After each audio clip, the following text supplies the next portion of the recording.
இல்லை எனக்கு என்னமோ ஃபர்ஸ்ட் எடுத்த உடனே சஞ்சு சாம்சனை ட்ராப் பண்ண மாட்டாங்க தோணுது. சஞ்சு சாம்சன் அண்ட் அபிஷேக் சர்மாவே ஓப்பனிங் இறங்கிறதுக்கு தான் சான்ஸ் இருக்குது. சுப்மான் கில் ஒன் டவுன் வரலாம்.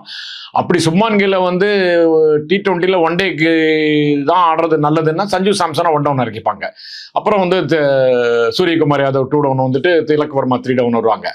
அதனால எனக்கு என்னமோ சஞ்சு சாம்சன் டெஃபினட்டாக முதல்ல ஆடுவார். ஆனால் அவருக்கு வந்து இப்போ ப்ரெஷர் கொஞ்சம் ஜாஸ்தியாக இருக்கும். சுப்மான் கில் வந்தது அவருக்கு ஒரு ப்ரெஷர் தான் இல்லைங்களா.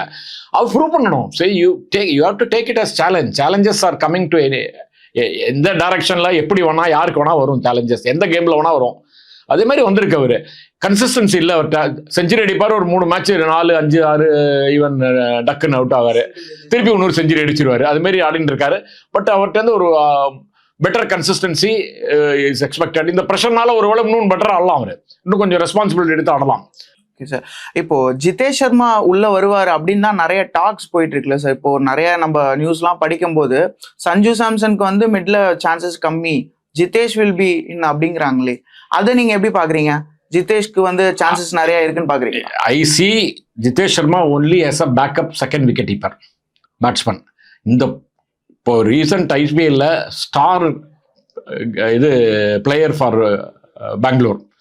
அதுவும் ஃபைனல்லாம், செமிஃபைனல் ஃபைனல்லாம் வந்து பெரிய நாக் அவுட்டில் வந்து ரொம்ப நல்ல கிரிட்டிக்கல் கேம்ஸ் ஆடினாரு. ரொம்ப ஸ்ட்ரைக் ரேட்டோட ரொம்ப நல்லா ஆனாரு. அதுக்கு ரிவார்ட் பண்ணியிருக்காங்க.